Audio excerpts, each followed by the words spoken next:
अपवर्तक की अवधारणा और परिभाषा और किसी संख्या के अपवर्तक निकालना।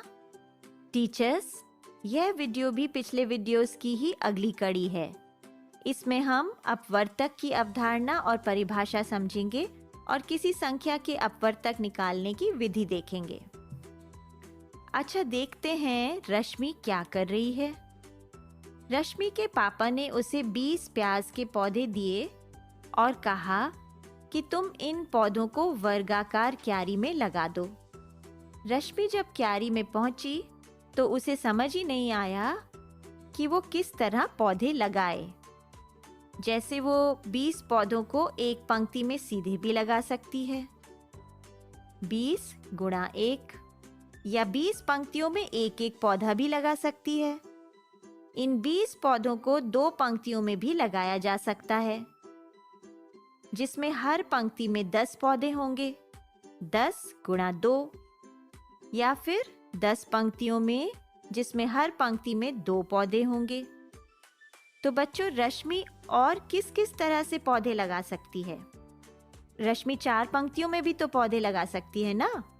हर पंक्ति में 5 पौधे होंगे, यानी 5 गुणा 4, या फिर 5 पंक्तियों में भी पौधे लगा सकती है, जिसमें हर पंक्ति में 4 पौधे होंगे, यानी 4 गुणा 5।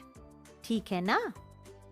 अब देखो, जो ये संख्याएं हैं ना, ये 1, 2, 4, 5, 10 और 20, ये सभी संख्याएं 20 को पूरी तरह विभाजित करती हैं ना। यानी 20 को इनसे भाग करने पर शेषफल नहीं बचता।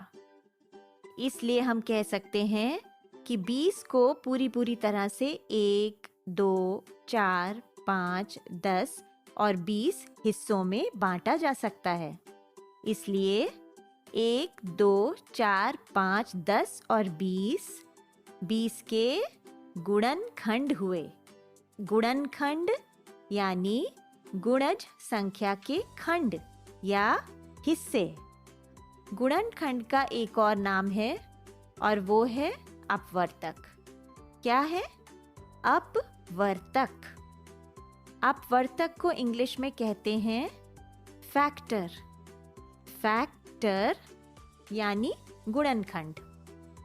अच्छा, चलो अब एक और खेल खेलते हैं। ये 18 कंचे हैं। बच्चों, आप इन 18 कंचों के समूह कितनी तरह से बना सकते हैं? सबसे पहले एक एक कंचे के 18 समूह या भाग कह सकते हैं, यानी 1 गुणा 18। अब 2-2 के समूह बनाकर देखते हैं। तो देखो, 2-2 कंचों के 9 समूह बन गए ना, यानी 2 गुणा 9। अब 3-3 के समूह बनाए। 3-3 कंचों के 6 समूह बन गए, यानी 3 गुणा 6। अब 4-4 के समूह बनाते हैं। अरे, यहाँ तो 2 बच गए।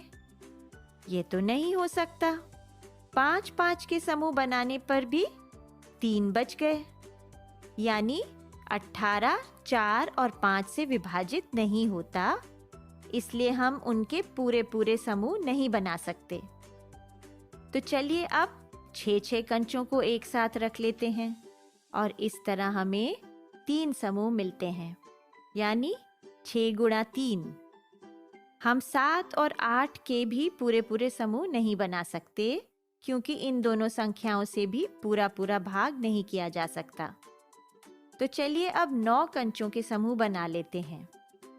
ये बन गए 9 कंचों के 2 समूह, यानी 9 गुणा 2। 18 का भाग 18 से किया जा सकता है। ठीक है ना। तो ये हुआ 18 कंचों का एक समूह। तो बच्चों, हमें इससे क्या समझ आया? यही ना कि 1, 2, 3, 6, 9 और 18 का भाग 18 से पूरी तरह हो सकता है। इससे हम कह सकते हैं कि ये सभी संख्याएं 18 के ही भाग यानी खंड हैं, जिन्हें हम गुणनखंड भी कहते हैं। अब इसका वर्कबुक में खूब अभ्यास कीजिए। इसे करने में आपको खूब मजा आएगा।